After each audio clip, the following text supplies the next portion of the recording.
looking to take on one of Glacier's most social media famous hikes? Well, this is the guide for you. Hey there, I'm Alex from Alex on the Map, and I grew up right by Glacier National Park, so I know a little bit about hiking in that area. To be honest though, I hadn't taken on the Cracker Lake hike until this last year. This was the first time I had ever done it, and needless to say, it did not disappoint. There's so much to enjoy about this hike. We saw wildlife, the water was that beautiful blue color that you see on social media, and to be honest, it really wasn't that busy considering how popular it's become over the past few years. I'll walk you through all you need to know in order to make the most of your hike and to enjoy it. And I'll also include some tips and common FAQs I get from clients who are looking to take this hike on when they are in Glacier. First, a quick tip: if you are planning on taking on Cracker Lake, then the best place to stay is the Mini Glacier Hotel, because you can literally just roll out of bed and get on the trailhead because the parking lot is right there. Alright, on to some quick stats. Cracker Lake is 12.8 miles with an elevation gain of 1,712 feet. I would say to set aside at least 6 hours to do this hike, because even though the elevation gain is nothing insane, it is very long. I would also rate this hike as pretty difficult. I wouldn't recommend it if you are a beginning hiker or you just want kind of a casual hike around the park. There are a lot of other options for that, so I would recommend some of those instead. I have a ton of videos about hikes in Glacier that you might want to check out for your trip instead of taking on Cracker Lake, which is a little bit more difficult. Alright, let's talk a little bit about how you do this hike. As mentioned earlier, you start at the Mini Glacier Hotel parking lot, making it super convenient. So when you just enter Mini Glacier, you're eventually going to take a left to the hotel, and there's an upper parking lot where there are a bunch of spots that are usually fairly open in the morning. Keep in mind that over the past few years you have needed a reservation for the Mini Glacier area.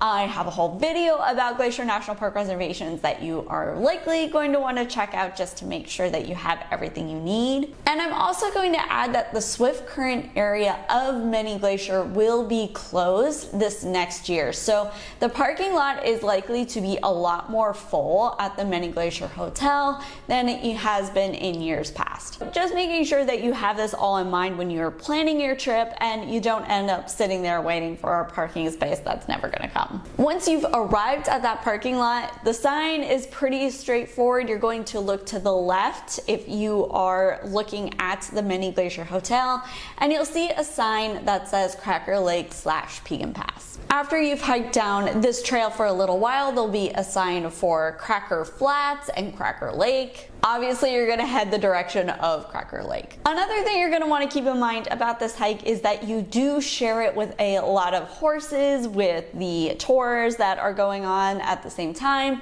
So remember to make sure to go to the side if there are horses on the trail, and you'll be also dealing with a lot of horse, well, you know, poop. That's a lot. This can be kind of smelly, especially later in the day. So if you can do this hike in the morning, I recommend getting there before 6 a.m., which is when the reservations are usually required anyway. Then it's going to be a lot more enjoyable for you and a lot less stinky and a lot fewer flies flying around. Another thing you're going to want to know about Cracker Lake is that it is prime bear territory. There are a lot of bears in this area. In fact, I know several years they've totally just shut this trail down, sometimes in the middle of summer, because there are just so many freaking bears. So before you even think about taking on this hike, I would recommend checking out the trail status page on the Glacier National Park website, because that will let you know if the trail has been closed due to bear activity. And remember to bring your bear spray with you on this hike.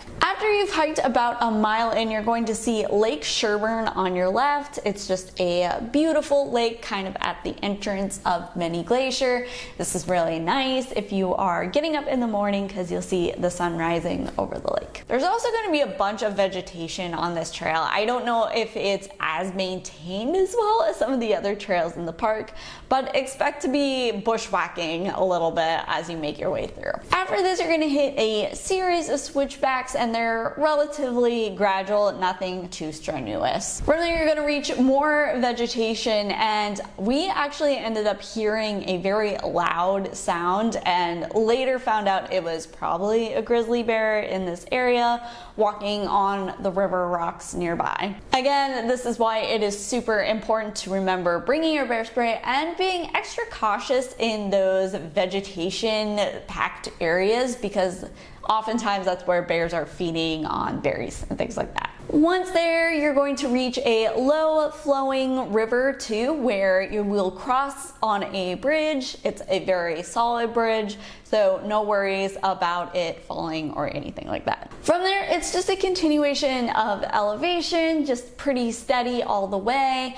During this section, Daniel and I ended up spotting a mama and baby moose, which was an amazing experience. But like bears, you're going to want to keep your distance with these animals as well, because they can be quite aggressive, especially when they have young with them. Just remember to give them plenty of space. From there, things are going to open up a lot, and you'll start to see those beautiful mountain views and the basin which Cracker Lake is situated.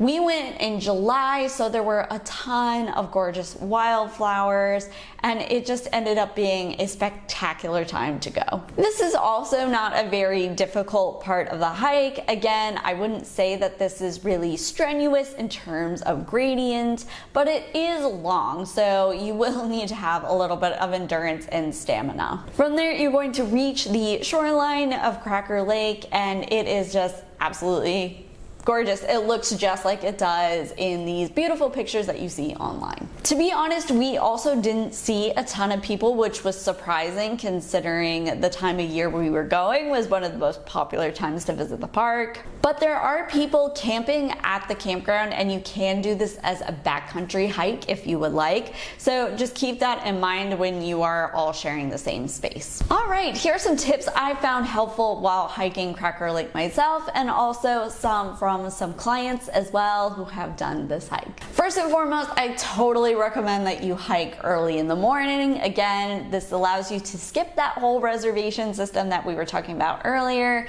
and avoid the smell of the horse poop, and it's just altogether more pleasant than going in the mid-afternoon when it is hot and it's just not a fun time. Again, being bear aware is very important, and knowing how to act when you encounter a bear or to avoid a bear encounter at all is going to be really useful and helpful on this trail. I definitely recommend also wearing a solid pair of hiking boots because this trail is so long. While you can do it in some tennis shoes and trail runners, I just personally like having a little bit more support when I hike, especially for those long goes where you just feel like you're plodding for a while. And finally, you have to bring your camera with you on this hike. It is a stunning opportunity for photography at the end with the lake, and you're going to feel like you miss out if you don't. Here are some common FAQs I get about hiking to Cracker Lake. Do you need reservations to hike to Cracker Lake? Over the past few years, Glacier has required a reservation system in order to enter the mini glacier area, which is where Cracker Lake is located. However, there are ways around this reservation system. As I mentioned earlier, I would recommend getting in before 6 a.m. anyway in order to enjoy this hike. Also, if you are camping in the mini glacier area or you have a reservation at the mini glacier hotel, then you do not need a reservation as well. Reservation system is a little bit complicated, especially for the rest of the park. So again, I recommend checking out that video I have about Glacier National Park reservations. And if you are watching this in 2025, 2026, I will have a corresponding video for each year. Where is Cracker Lake located in Glacier National Park? Well, it is located right near the Mini Glacier Hotel, or at least the trailhead is. So it's pretty easy to find. It's not too difficult. Just put in Mini Glacier Hotel into your GPS and it'll take you right there. Can you drive to Cracker Lake? No, you must hike there. I'm sorry to say. There are a lot of lakes in Glacier that you can just drive to, but this is not one of them. Can you camp at Cracker Lake? Yes, as mentioned earlier, this is a big backpacking trail. I can imagine how beautiful this would be, waking up and opening your tent flap and seeing this lake. However, it is a whole process in order to get permits to camp here, so you're going to head to recreation.gov several months in advance and check that out to see if there's a possibility you can stay there. They do fill up super quickly. They are really hard to get, so just keep that in mind if this is on your bucket list. Can you swim in Cracker Lake? Yeah, you totally can. You can swim anywhere in the lakes in Glacier National Park.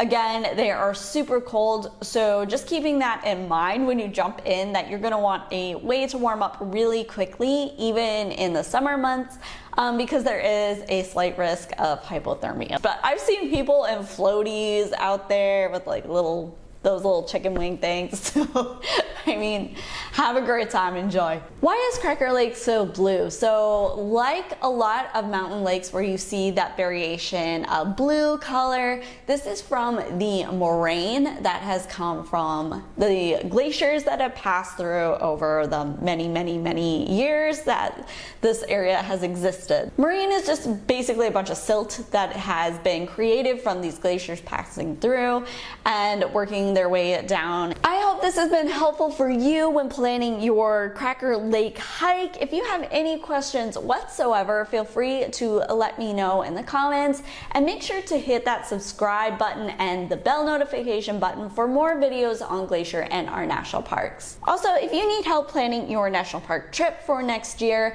make sure to check out my custom national park itinerary service, where I offer you a custom itinerary based off what you want to see, your budget, dietary restrictions, whatever might be on your mind. So make sure to check that out and schedule a free 15-minute call with me to go over your national park trip.